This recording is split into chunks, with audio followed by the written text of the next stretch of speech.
سمرین تمہارا پرس لے آیا تھا، میں شہر سے صبح اماں سے لے لینا، میں بھول گیا تھا لینا۔ انہیں ایک لفظی جواب دے کر وہ سمرین سے مخاطب ہوا۔ وہ اور فواد ایک طرف بیٹھے ہوئے تھے، وہ دونوں دوسری طرف، اور درمیان میں تھوڑے آگے بڑوں کی کرسیاں تھیں۔ جی بھائی، سمرین نے اثباتاً میں سر ہلایا۔ اور میری چوڑیاں؟ فاریہ نے بھی دانت نکالتے ہوئے پوچھا۔ وہ میں بھول گیا۔ معذرت خواہ لینے میں کہتے اس نے کان پکڑے، جبکہ فاریہ نے ناراض نظروں سے اسے دیکھا۔ تم زمینوں پر کام کر لو یا پھر فواد کے ساتھ شہر چلے جاؤ، وہاں کام کرو، اور تم اپنی جگہ کسی اور کو ڈھابے میں بھیج دو۔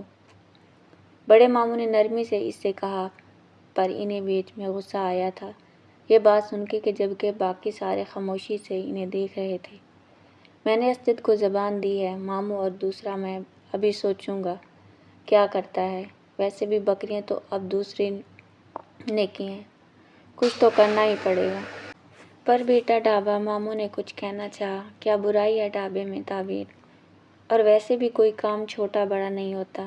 اگر ایک بندہ ایک جوس کا گلاس بھی خود سے محنت کر کے بنا کر پیتا ہے اور اس کے بدلے میں اسے کچھ ملتا ہے تو وہ بھی اس انسان سے بہتر ہے جو حرام کے کاموں میں پڑا ہے۔ اس بار اماں نے اونچی آواز میں کہا۔ وہ کافی بوڑھی ہو گئی تھی، پر چہرے پہ رونق یوں ہی برقرار تھی۔ پر نور چہرہ ہمیشہ ایسا لگتا تھا جیسے چہرے پر چاند کی چاندنی پڑتی۔ جبکہ زمرد کو وہی لڑکی یاد آ گئی، شاید وہ ابھی اس لیے یہ پوچھ رہی تھی کہ میں ڈھابے والا ہوں۔ میں ڈھابے والا ہوں۔ بے اختیار اس کے لبوں کو مسکراہٹ نے چھوڑا۔ یہ جو ہلکا ہلکا مسکرایا جا رہا ہے، کیا راز ہے جو چھپا رہا ہے؟ فواد نے اس کے کمر پر مکہ مارتے ہوئے کہا۔ راز بھی بتائے جاتے ہیں کیا؟ منکر بہت دبائے زمرد نے بے نیازی سے کہا۔ یوں ہی مینا فواد نے ناک سکوڑی، جبکہ زمرد لینے لگا۔ بیٹھنے سے اس کے دونوں آنکھوں کے گرد لکیریں پڑتی تھیں، بھوری آنکھیں، بھورے بال، صاف رنگت، اور ہلکی ہلکی داڑھی اور مونچھیں۔ وہ بلا شبہ بہت ہینڈسم تھا۔ فواد اور اس میں کافی اچھی دوستی تھی بچپن سے ہی۔ پھر 10ویں کے بعد فواد شہر پڑھنے چلا گیا اور کافی مصروف بھی ہو گیا، جس وجہ سے ان میں اب وہ پہلے والی فکری ٹکس نہیں رہی تھی۔ مگر اب بھی ساتھ بیٹھے تو وہی پرانے والے یار بن جاتے تھے۔ زمرد کو بھی سب نے موسیٰ 10ویں سے آگے بڑھنے کا، مگر اس نے منع کر دیا کہ آگے نہیں پڑھے گا، اگر کبھی دل کیا تو پرائیویٹ پیپر دے گا۔ پھر آہستہ آہستہ سب کے سمجھانے پر اس نے MA کیا تھا، وہ بھی پرائیویٹ۔ آسماں پر چاند آج پورا دکھائی دے رہا تھا۔ نما کامل کی رات تھی، ٹھنڈی کی ٹھنڈی ہوائیں پورے گاؤں کو تازگی بخش رہی تھی، پر پورے گاؤں میں سناٹا چھایا ہوا تھا۔ رات کے 10 بج رہے تھے تو لوگ اپنے گھروں کے اندر تھے، اور گرمیوں میں گاؤں میں گرمی اس لیے زیادہ نہیں ہوتی کیونکہ درختوں کی وجہ سے ٹھنڈی ہوا چھو رہی ہوتی ہے۔ بڑے سے بڑا پتھر بھی بیچارہ چاند کو دیکھ رہا تھا۔ جہاں وہ بیٹھا تھا وہاں سے تقریباً پورا گاؤں دکھائی دے رہا تھا۔ ماہ کامل کی رات وہ اس وقت تک یہاں بیٹھا ہوتا جب تک چاند اس کی نظروں کے سامنے ہوتا، اور پھر وہ بوجھل دل کے ساتھ اٹھ جاتا، کیونکہ چاند کے بغیر وہاں بیٹھنا بیکار ہوتا تھا۔ رات کو زور ڈوب جاتا ہے، چاند کو تیرنا سیکھنا ہے۔ چاند کی طرف دیکھتے ہوئے اس نے شعر پڑھا۔ چاند سے نظریں ہٹا کر اس نے اپنے ہاتھ کی طرف دیکھا، اس میں وہی لاکٹ تھا۔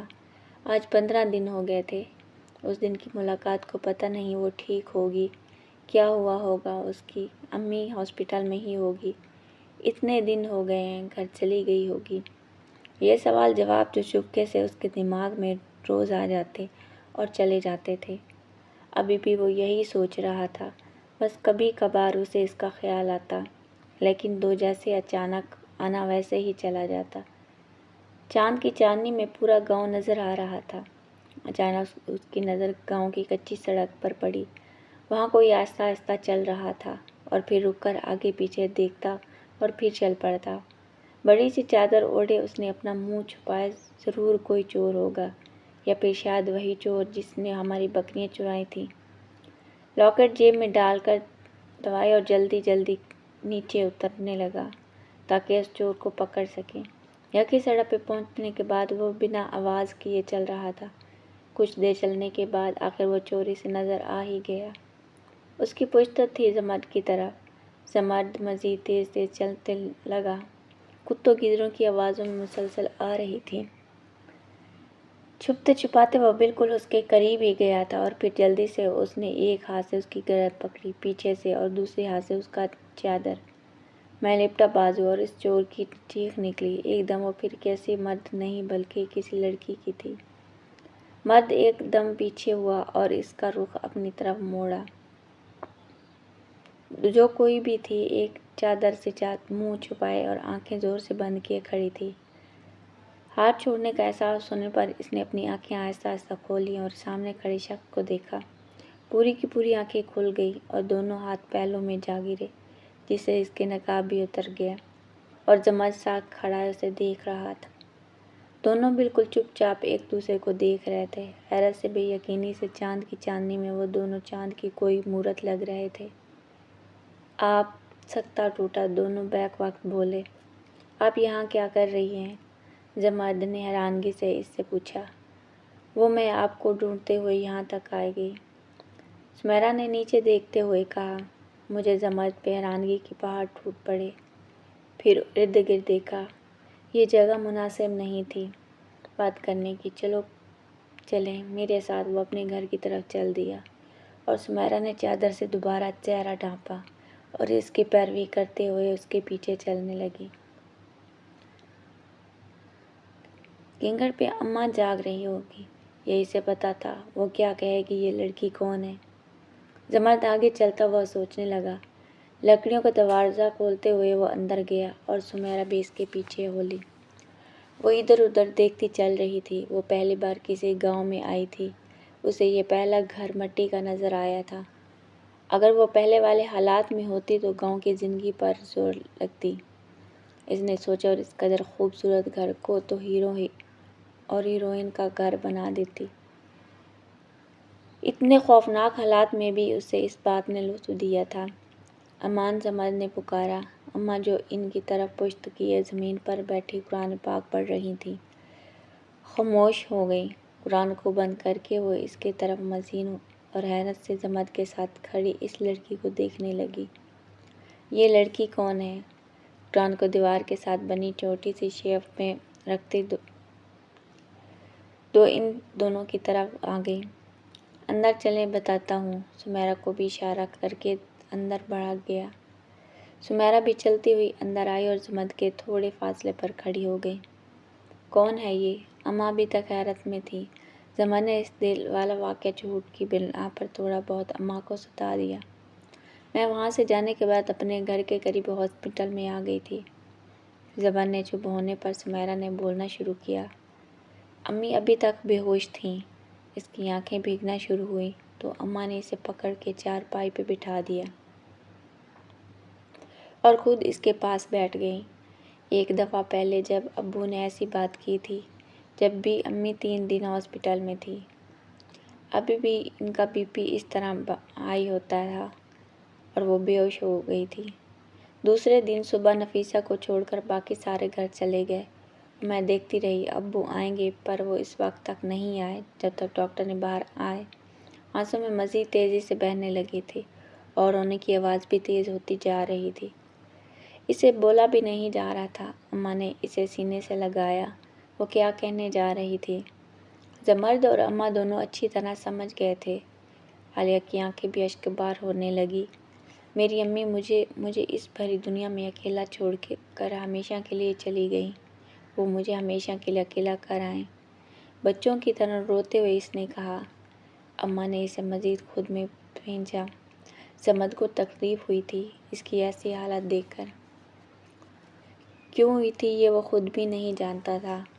امی کے تیسری پہ ابو مجھے لے کر اپنی دوسری بیوی کے گھر آ گئے۔ میرے لاکھ منع کرنے کے باوجود، لیکن میری ملاقات ان کی فیملی سے نہیں ہوئی کیونکہ وہ وہاں نہیں تھی، اور ابھی امی کے مرے 12 دن بھی نہیں ہوئے تھے جب ابو نے مجھے نیا حکم سنایا کہ ان کا دوست پرسوں آ رہا ہے اور مدلے کے بجائے چھوٹے سے نکاح ہوگا۔ میں جب دو نہیں رہی تھی اور نہ ہی تیار بھی، بس بے یقینی ابو کو دیکھ رہی تھی۔ ابھی میری امی کو گئے دن میں ہی کتنے ہوئے تھے اور ابو میرے نکاح کی بات کر رہے تھے۔ میں نے انہیں بہت سمجھایا، خود کی جان لینے کی دھمکی بھی دی اور واپس اپنے گھر آ گئی، پر وہ اپنی ضد پر اڑے رہے اور مجھے وہاں سے واپس اپنے گھر لے گئے۔ میں وہاں جاتی تو وہاں سے مجھے لے آتے۔ میں یہ شادی نہیں کرنا چاہتی تھی، فی الحال تو بالکل بھی نہیں، اور میں کسی کو جانتی بھی نہیں تھی۔ جب میں نے کسی سے مدد لینے کا سوچا اور پھر بہت دور دور تک سوچنے کے بعد معلوم ہوا میں اپنی امی اور اپنی پیلٹن کے چند لوگوں کے سوا تو کسی کو جانتی تو کیا اچھی طرح جانتی بھی نہیں ہوں۔ اور مجھے جب آپ یاد آئے، کیسے یہ مجھے خود نہیں معلوم۔ سمر جو دیوار سے ٹیک لگا رہے نیچے زمین پہ دیکھتا ہوا اسے سن رہا تھا، چونکہ سر اٹھایا کیونکہ یہ مجھے بھی نہیں پتا۔ میں چپ کے گھر سے نکلی، سیدھا ڈھابے پر گئی۔ وہاں جا کر پتہ لگا آپ صرف چند دنوں کے لیے ڈھابے پہ آئے تھے، واپس چلے گئے ہیں۔ وہاں سے آپ کا پتہ لیا اور پھر یہاں۔ مجھے نہیں پتا آپ لوگ میری مدد کریں گے یا نہیں، پر میں آپ لوگوں سے مدد کی درخواست کرتی ہوں۔ چند دنوں کے لیے مجھے اپنے ساتھ رہنے دیجیے۔ ابھی میں ایموشنل اتنی طاقتور نہیں ہوں کہ ایسے حالات کا سامنا کر سکوں۔ باری باری دونوں کو دیکھتے ہوئے اس نے کہا اور پھر اپنی نظریں زمین پہ جما دیں۔ کیونکہ نہیں کریں گے تیری مدد؟ اللہ نے اتنے اچھے کام کے لیے ہمیں چنا ہے، ہم کیوں اس کو ناراض کریں گے؟ اماں نے اسے دلاسا دیتے ہوئے کہا، اور تھک گئی ہوگی، ابھی آرام کر دیں۔ چارپائی پر لیٹ کے جا بڑی ہیں، ہم دونوں آ جائیں گی۔ اماں اٹھ کھڑی ہوئیں۔ اس نے سر ہلا دیا۔ سمد کچھ نہیں بولا۔ اس کی مدد کرنی ہے یا نہیں؟ میں سوچا کمرے سے نکل گیا۔ تو بیٹھ یہیں، میں کھانا لے کے آتی ہوں، کچھ کھایا پیا بھی نہیں ہوگا۔ اماں اسے کہتی کمرے سے نکل گئیں، جبکہ سمیرا کے چہرے پر کافی دنوں بعد مسکراہٹ آئی تھی۔ سمیرا کو 2 دن ہو گئے تھے گاؤں میں آئے۔ گاؤں والوں نے اماں نے اسے اپنے دور کی رشتے دار کہہ کر متعارف کروایا۔ وہ چھوٹے ماموں اور بڑے ماموں کی غیلی کو پتہ تھی اصل وجہ، اور دن بھر زیادہ تر اماں کے پاس ہوتی تھی۔ البتہ سمیرا اور فاریہ بھی زیادہ وقت اسی کے ساتھ ہی ہوتی، جس وجہ سے ان میں کافی دوستی ہو گئی تھی۔ عصر کے بعد وقت تھا جب گھر کے پیچھے اونچائی میں وہ تینوں ایک پتھر پر بیٹھی دکھائی دے رہی تھی۔ وہاں سے گھر کا صحن صاف دکھائی دیتا تھا۔ تو آپ ایک مصنفہ ہیں؟ سمرین ابھی تک حیران تھی۔ ہاں جی، سمیرا نے ایک گھاس کا تنکا اٹھایا اور اسے توڑنا شروع کر دیا۔ اسی طرح تو آپ بہت مشہور ہوں گی نا؟ سمرین پرجوش انداز میں اس سے پوچھ رہی تھی۔ دھوپ آہستہ آہستہ روانہ ہو رہی تھی، آسمان صاف تھا۔ آج صرف فیس بک تک مطلب دیکھو، میں پہلے لکھتی تھی اور فیس بک پر پوسٹ کر دیتی تھی۔ آہستہ آہستہ میرے قاری بڑھتے گئے اور جب مجھے لگا میں اپنا کام کتاب میں لانے کی قابل ہوں، جب میں نے کتاب پر کام کرنا شروع کر دیا، اور یوں 1 سال میں میری 2 کتابیں پیش ہوئیں۔ چونکہ لوگ صرف میرا نام اور کام کو ہی جانتے ہیں، تو وہ مجھے پبلک میں نہیں پہچان سکتے کہ میں ان کی کتابوں کی مصنفہ ہوں۔ تو میں مشہور صرف سوشل میڈیا تک ہی ہوں، اصل لائف میں نہیں۔ سمیرا نے اتنا بالکل چھوٹا کر کے پھینکتے ہوئے اسے جواب دیا۔ میں اور قاریہ بھی کبھی کبھی پڑھا کرتے تھے ناولز، جب فواد بھائی ہمیں فون دیا کرتے تھے۔ اپنا فیس بک ہے، پر اب اپنا فون تو ہے پر فیس بک کی اجازت نہیں ہے۔ سمرین نے نازک اسکرٹس کی طرح کے ہولز پڑھتی تھی۔ تو لوگ؟ سمیرا نے اشتیاق سے پوچھا۔ ایسے ناول جن میں ہیرو مڑا ہوا کریلا ہو اور ہیروئن معصوم سی اور کم عمر بھی، سمرین نے مزے سے کہا۔ یا پھر ایسے جس میں لڑکا اغوا کر کے لڑکی سے شادی کرے، محبت کرتا ہو یا کسی انتقام کے لیے، لیکن بعد میں اسے احساس ہو جائے اور وہ دونوں جنسی خوشی رہنے لگے۔ فاریہ نے بھی بات میں حصہ لیا۔ سمیرا منہ کھولے کبھی ایک کو دیکھتی تو کبھی دوسرے کو۔ پتہ ہے جب لڑکی کو اغوا کر کے نکاح، ابھی سمرین کی بات پوری نہیں ہوئی تھی جب ذرا تیزی سے ہوئی۔ ان کا نکاح ہوتا ہی نہیں، وہ کیسے قاضی کو پڑھتا ہے نکاح؟ فاریہ نے خفگی سے کہا۔ ولی کے بغیر لڑکی کا نکاح نہیں ہوتا، لڑکیاں وہ نکاح باطل ہوتا ہے، سمیرہ نے آرام سے کہا تھا، جبکہ وہ دونوں شاک ہوئی تھی۔ اور دوسرا، آج کل معصوم کوئی نہیں ہوتا، اتنا تو بالکل نہیں پتہ۔ ناولز کے ہی رک گیا۔ اور کیا تم دونوں خود کسی ایسے لڑکے سے شادی کر سکتی ہو جسے انسان کبھی غصہ خون کی جگہ شامل ہو، یا پھر جو آپ سیدھے سے منہ بات تک نہ کریں، یا پھر اتنا زیادہ جنونی ہو کہ آپ کبھی اپنے بھائی تک سے بات کرنا اسے پسند نہ ہو؟ سمیرہ نے آبرو آپ کے ان سے پوچھا۔ ہرگز نہیں، وہ دونوں بیک وقت بولی تھی۔ وہی تو ہر رشتے میں اس کا ہونا ضروری ہوتا ہے، پھر وہ چاہے بہن بھائی کا ہو، ماں بیٹی کا ہو، باپ بیٹے کا ہو، دوستوں کا ہو، یا پھر میاں بیوی کا ہو۔ کہیں نہ وہ تو دم گھٹنے لگتا ہے اس رشتے میں۔ وہ بہت نرمی سے سمجھا رہی تھی۔ بات محبت کی تو جو عموماً ہیروئن کے دیکھنے کو ملتی ہے کسی ناولز میں، وہ محبت ہوتی ہی نہیں ہے۔ محبت قربانیوں کا نام ہے، محبت احسار کرنے کو کہتے ہیں۔ محبت وہ ہوتی ہے جس میں خود کے چار سے زیادہ محبوب کے چار عزیز ہو۔ محبت ایسا جذبہ ہوتا ہے جو دل کو بھی کر دیتا ہے۔ محبت یاد لینے کا نام نہیں، بلکہ محبت تو وہ جس میں ہر چیز اپنے محبوب پہ لپٹانے کی ہمت ہو۔ محبت وہ ہے جس میں اپنی خوشی کو اپنے محبوب کی خوشی پر ترجیح دی جا سکے۔ تم اور ہم محبت کو کہتے ہیں، میں تو کہیں پیچھے ہی رہ جاتا ہے۔ محبت میں محبت ایک ایسا لفظ تھا جس پہ وہ گھنٹوں بول سکتی تھی۔ ابھی بھی آنکھیں بند کیے وہ جانے کہاں پہنچی ہوئی تھی۔ واہ، آپ کو تو محبت کی میم سے لے کر تے تک ہر چیز پتہ ہے، سمرین نے شرارت سے کہا۔ کوئی نہیں، فواد بھائی سے شادی کے بعد تمہیں بھی پتہ لگ جائے گا۔ انہیں تو ابھی سے پتہ ہے۔ خیر، فاریہ نے دانت نکالتے ہوئے کہا۔ فواد بھائی کی پیچھے چپ رہو، اور فواد بھائی بھائی ہیں میرے، سمرین نے دانت پیستے ہوئے کہا۔ وہ تو کہہ رہی تھی تمہارا رشتہ تو فواد بھائی سے ہوا ہے، اور جب منتقی ہوگی تو تم انہیں اب بھائی کیوں کہہ رہی ہو؟ اب تو چھوڑ دو، سمیرہ نے حیرانگی سے کہا۔ نہیں، کوئی متعلق کیوں نہ ہو، مجھے اس رشتے سے کوئی خوشی ہے اور نہ ہی میں ملنے کروں گی، اور قاریہ کے مطابق یہی بات فواد بھائی بھی کہتے ہیں۔ سمرین نے ہوا میں بات اڑائی، دیکھتے جیسے زمرد بھائی نے فاریہ کے لیے یہ کہہ کر منع کیا تھا کہ وہ اسے بالکل اپنی چھوٹی بہن سمجھتے ہیں، تو بالکل ویسے ہی میں اور فواد بھی ابھی ایسے ہی ہیں۔ سمرین نے تفصیل سے جواب۔ ایسا کیوں؟ کیا تم لوگوں کے آپس میں نہیں بنتی؟ سمیرہ نے وجہ جاننا چاہی۔ نہیں، ایسا نہیں ہے۔ سمیرہ کو جانے کیوں یہ سن کر خوشی ہوئی کہ زمرد کا رشتہ فاریہ سے طے ہوتے ہی گیا، لیکن ہمارے بھائی جیسا کوئی ہو ہی نہیں سکتا، فاریہ نے محبت سے صحن میں دیکھتے ہوئے کہا۔ ان دونوں کی نظریں بیک وقت صحن میں گئی۔ زمرد لڑکی کا دروازہ کھولے اندر آ رہا تھا۔ بالکل، سمرین نے بھی تائید کی۔ وہ اب چھوٹے ماموں کے ساتھ کھیتوں میں کام کروایا کرتا تھا اور اس وقت آ جایا کرتا تھا۔ ان تینوں کی نظریں اس پہ تھیں اور تینوں کے لب مسکرا رہے تھے۔ کچھ لوگ آپ کی زندگی میں اچانک سے آ جاتے ہیں اور پھر لاکھ کوششوں کے باوجود وہ زندگی سے نکل نہیں پاتے، کیونکہ دل انہیں کہیں جانے کی اجازت دیتا ہی نہیں ہے۔ سمیرہ نے زمرد کو دیکھتے ہوئے سوچا۔ زمرد اندر گیا اور پھر کچھ دیر بعد واپس آیا۔ وہ جانتی تھی کہ اب وہ مسجد جا رہا ہوگا، اتنا تو وہ اس کی عادت کو جان گئی تھی۔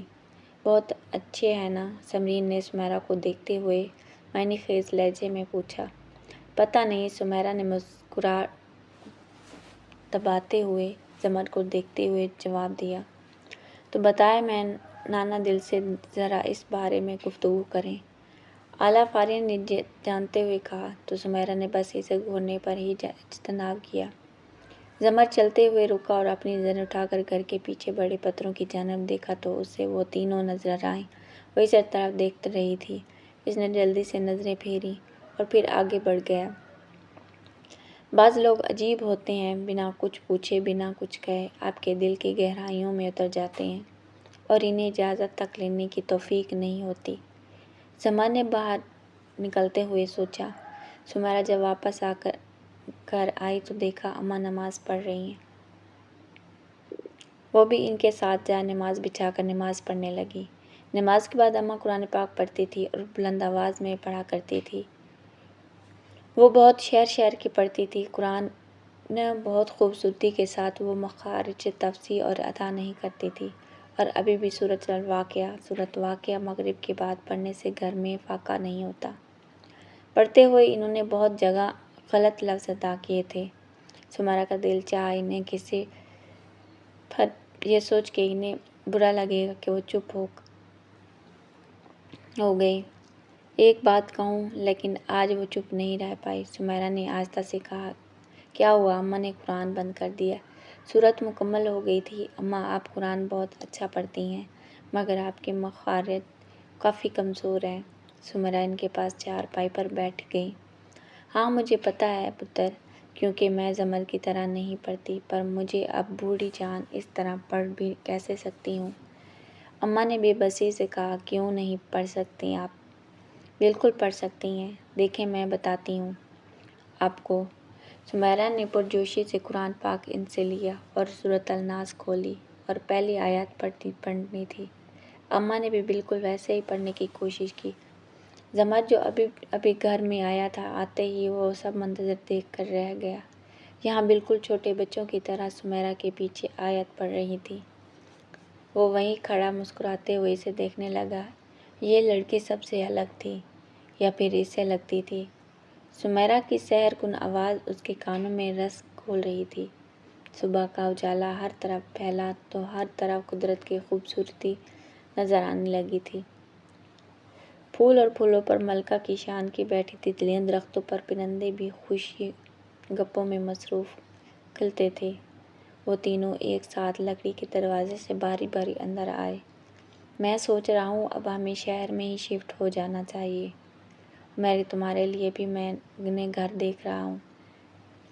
اسے کسی دن چلو تم اور دیکھ آؤ۔ اچانک رک کر انہوں نے چھوٹے ماموں سے کہا، نہیں تمیر بھائی، میں شہر میں نہیں جانا چاہتا، اور نہ ہی اماں اور زمرد مانیں گے، اس لیے ہم سے کوئی ایسی امید مت رکھیں۔ ہاں البتہ بچوں کی عمر ہو گئی ہے تو ان کی شادی کا سوچ لیتے ہیں۔ پر اب لوگ شہر چلے جائیں یہ گا، چھوٹے ماموں نے سوچتے ہوئے کہا، جبکہ ان کی بات ان سے پیچھے کھڑے فواد کا چہرہ بھیگا پڑ چکا تھا۔ چلو ٹھیک ہے، اماں سے کرتے ہیں بات اس بارے میں۔ بڑے ماموں نے واپس اپنے قدم آگے بڑھائے۔ السلام علیکم۔ بڑے ماموں نے باورچی خانے میں قدم رکھتے ہوئے سلام کیا، پر آدھا سلام ان کے منہ میں ہی رہ گیا۔ اماں کی پشت تھی باورچی خانے کے دروازے کی طرف، جبکہ زمرد کی دائیں جانب دروازہ تھا۔ ان دونوں نے مڑ کر دروازے کی طرف دیکھا، جبکہ سمیرہ جو ابھی باہر جانے کے لیے کھڑی ہی ہوئی تھی، اپنی جگہ بالکل پتھر ہو گئی تھی۔ تم؟ بڑے ماموں کی زبان سے پہلا، جبکہ سمیرہ ابھی تک ساکت تھی۔ چہرہ سفید پڑ رہا تھا، اور پھر ہر چہرہ اسے اندھیرے میں اپتی ہوئی محسوس ہو رہی تھی۔ زمرد نے سمیرہ کی طرف دیکھا، وہ اسے مردہ لاش لگی۔ سمیرہ، اس نے بے اختیار اسے پکارا۔ وہ پہلی دفعہ اسے نام سے مخاطب کر رہا تھا، پر وہ اس طرح کھڑی رہی، اور پھر دم کی آواز آئی۔ وہ بے ہوش زمین پر پڑی تھی۔ سب اس کی جانب بھاگے۔ زمرد اسے اٹھانے کے لیے آگے بڑھا، لیکن پھر رک گیا۔ وہ کیسے ہاتھ لگا سکتا ہے؟ بڑے ماموں تیزی سے آگے بڑھے اور اپنے مضبوط بازوؤں پر اسے اٹھایا اور اماں کے کمرے کی طرف بڑھ گئے۔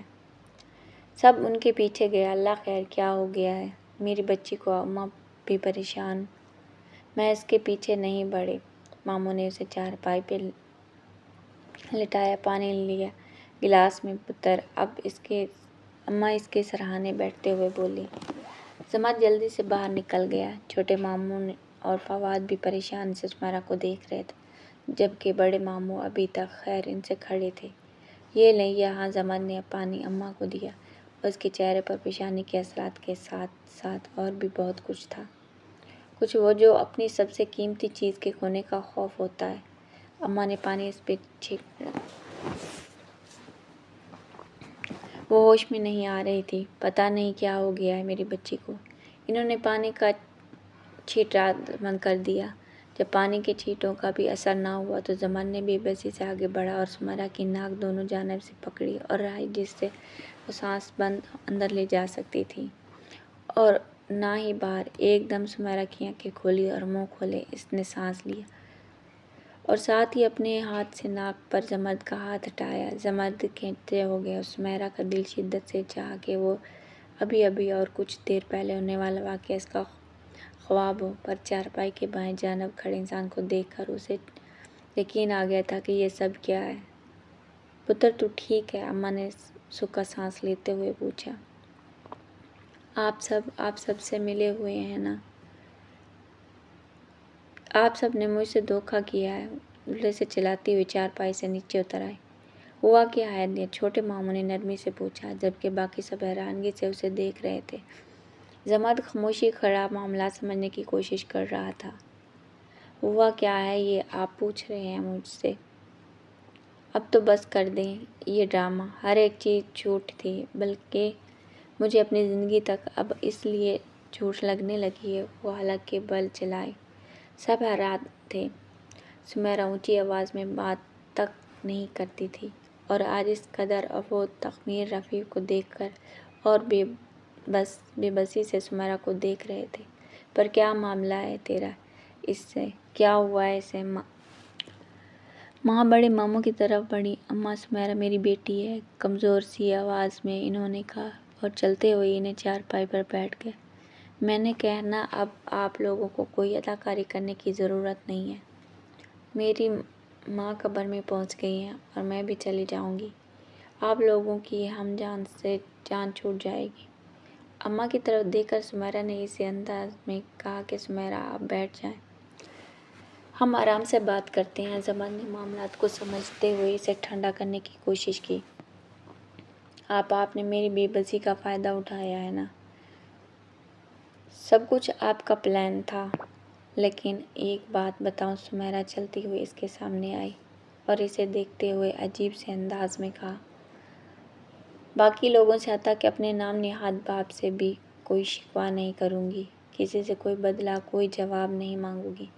بس آپ کو میں آپ کے لیے کی سزا ضرور دوں گی۔ آپ کو سزا ملنی چاہیے ہر حال میں۔ پتہ ہے کیوں؟ کیونکہ آپ نے میرا دل توڑا ہے۔ آپ نے مجھے بے بسی کر دیا ہے۔ سمیرا کی آنکھیں مسلسل بھیگتی جا رہی تھی، جبکہ زمرد نے حیران سے اسے دیکھا۔ وہ کس بات کا اعتراف کر رہی تھی؟ کیا اس سے اس بات کا ہوش تھا جنہیں آپ اماں کہتے نہیں تھکتے نا، اور جن ناموں کے آپ کے گن گاتے ہیں ہر روز، ان سے آپ کا خون کا رشتہ تک نہیں ہے، وہ آپ کے دور دور تک کچھ نہیں لگتے، سمجھیے آپ۔ حلق کے بل چلاتے ہوئے سمیرا نے اس کا بازو پکڑ کے جھنجھلایا۔ اگر میری زندگی جھوٹ پر بنی ہے نا، مجھ پہ بتایا گیا ہے نا کہ میرے باپ نے میری ماں سے پہلی شادی کی تھی، میری بھائی بہن ابھی نابالغ ہیں، میں ایک ایسی ماں کی بیٹی ہوں نا جسے یہ تک نہیں پتا کہ اس کا شوہر اسے استعمال کر کے پیسہ کمانا چاہتا ہے۔ ہر لفظ جھوٹا ہے، ہر انسان دوغلا ہے۔ یہاں تو آپ کی زندگی بھی جھوٹ پہ مشتمل ہے۔ آپ بھی اماں کے رشتے کے دار کے بیٹے نہیں ہیں۔ آپ کی اماں باپ کے کسی شہر میں نہیں رہتے، سمجھیے آپ کا تو یہ تک نہیں پتا کہ آپ ہیں کس کی اولاد۔ بازو اس کا جھٹکا کہ وہ دروازے کی جانب بڑھی اور دروازے میں کھڑی چھوٹی والی بڑی مامی سمرین اور فاریہ کو اسے راستے سے ہٹا کر وہ باہر نکل گئی، جبکہ اب پتھر کی طرح سخت ہونے کی باری زمرد کی تھی۔ سویت سب زمرد کا چہرہ پڑ رہا تھا۔ اماں نے زور سے آنکھیں بھیجی۔ انہیں سمیرا کو یہ بات جنائی ہی کیوں تھی؟ انہوں نے بے بسی سے سوچا، اور پھر وہ خود ہی اندازہ کرتی ان سے بھی جاننے کے لیے بے چین تھی۔ زہر و پتر، اماں اس کی جانب بڑھی۔